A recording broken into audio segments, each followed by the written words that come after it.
Hello दोस्तों, आज हम करेंगे मैथ के महत्वपूर्ण प्रश्न को हल।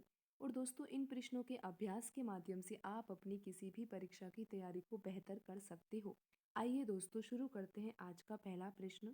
दोस्तों, यहाँ पर प्रश्न में दिया हुआ है कि किसी वस्तु को 20% लाभ पर तथा 18% हानि पर बेचने पर विक्रय मूल्य का अंतर 570 रुपये है। यदि इसे 12% हानि पर बेचा जाए तो वस्तु का विक्रय मूल्य कितना होगा। तो दोस्तों, सबसे पहले तो हमें यहाँ पर ये मानना होगा कि 100 रुपये में वह वस्तु खरीदी जाती है। 100 रुपये वस्तु का क्रय मूल्य है। और दोस्तों, प्रश्न में हमें दिया हुआ है कि इस वस्तु को 20% लाभ पर बेचा जाता है। दोस्तों, अगर 100 रुपये की वस्तु खरीदी गई है और उसको अगर हमें 20% लाभ पर बेचना है, कि हमें उस वस्तु को बेचने पर 20% लाभ हो, तो दोस्तों हमें उस वस्तु को 120 रुपये में बेचना चाहिए। तो दोस्तों, आगे प्रश्न में लिखा हुआ है कि तथा 18% हानि पर बेचने पर। दोस्तों, 100 रुपये की वस्तु है और 18% हानि पर बेची जाती है, तो उस वस्तु को कितने रुपए में बेचा गया होगा। उस वस्तु को 82 रुपये में बेचा गया होगा। तो दोस्तों, प्रश्न में हमें दिया हुआ है कि किसी वस्तु को 20% लाभ पर तथा 18% हानि पर बेचने पर विक्रय मूल्य का जो अंतर है वो 570 रुपये है। और दोस्तों, आप यहाँ पर भी देख सकते हो कि जो आपने हल किया है उसमें भी विक्रय मूल्य में तो अंतर है, लेकिन कितने का अंतर है दोस्तों, आप यहाँ पर देख सकते हो 120 और 82 में 38 यूनिट का अंतर है।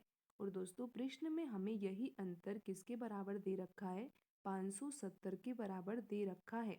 तो दोस्तों, जब 38 यूनिट बराबर 570 है, तो यहाँ पर एक यूनिट का मान तो आसानी से निकाला जा सकता है। अगर 570 में 38 का भाग दे दिया जाए तो एक यूनिट का मान आसानी से आ जाएगा। दोस्तों, 19 के पहाड़े से ये दोनों संख्याएं कट रही है। ये 2 बार कटेगा 38, और यहाँ पर 570 कटेगा दोस्तों 30 बार। दोस्तों, 2 के पहाड़े से फिर आप 30 को काट सकते हो और ये कट जाएगा दोस्तों 15 बार। तो दोस्तों, एक यूनिट बराबर आ गया 15 रुपये। और दोस्तों, हमें यहाँ पर सबसे पहले तो निकालना होगा क्रय मूल्य। तो दोस्तों, क्रय मूल्य हमने कितना माना था, 100 यूनिट माना था। तो दोस्तों, एक यूनिट बराबर 15 रुपये है, तो 100 यूनिट बराबर कितना हो जाएगा दोस्तों, 100 यूनिट बराबर हो जाएगा 1500 रुपये। तो दोस्तों, 1500 रुपये यहाँ पर क्या होगा, वस्तु का क्रय मूल्य।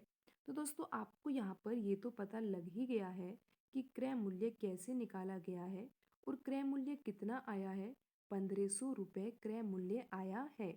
दोस्तों, प्रश्न में हमसे आगे ये पूछा गया है कि यदि इसे यानी कि उसी वस्तु को 12% हानि पर बेचा जाए तो वस्तु का विक्रय मूल्य कितना होगा। तो दोस्तों, हमें क्रय मूल्य तो पता ही है और अब हमें इस वस्तु को बेचना है, लेकिन वस्तु को बेचने पर 12% की हानि होनी चाहिए।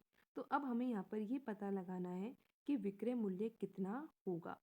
तो दोस्तों, इसको हम आसानी से पता लगा सकते हैं। दोस्तों, आप मान लीजिए कि 100 रुपये की वस्तु है। अगर 100 रुपये की वस्तु को 12% हानि पर बेचा जा रहा है, तो उस वस्तु को कितने रुपए में बेचा गया है, 88 रुपये में बेचा गया है। और दोस्तों, यहाँ पर 100 रुपये क्या है, 100 रुपये है दोस्तों क्रय मूल्य, और यहाँ पर 88 रुपये क्या है, विक्रय मूल्य है।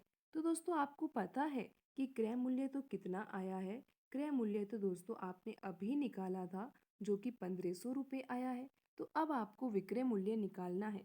तो दोस्तों, यहाँ पर क्रय मूल्य 100 यूनिट है, तो 100 यूनिट बराबर दोस्तों कितना होगा, 100 यूनिट बराबर होगा दोस्तों 1500 रुपये। और एक यूनिट की वैल्यू कितनी थी दोस्तों, एक यूनिट की वैल्यू आपने अभी निकाली ही थी कि 1500 में अगर 100 का भाग दिया जाए तो एक यूनिट की वैल्यू 15 रुपये आती है। और दोस्तों, विक्रय मूल्य निकालने के लिए हमें 88 यूनिट की वैल्यू निकालनी होगी। तो दोस्तों, 88 यूनिट की वैल्यू निकालने के लिए आपको 88 में 15 का गुणा करना होगा और आंसर आपका आ जाएगा। तो दोस्तों, 88 का गुणा जब 15 से किया जाएगा तो यहाँ पर आपका आंसर आएगा 1320 रुपये। और दोस्तों, आप इसको आसानी से हल कर सकते हो। तो दोस्तों, वस्तु का विक्रय मूल्य कितना आएगा, 1320 रुपये आएगा। तो दोस्तों, इस तरह से आप इन प्रश्नों को आसानी से हल कर सकते हो। दोस्तों, आज की वीडियो में इतना ही, मिलते हैं अगली वीडियो में। धन्यवाद दोस्तों।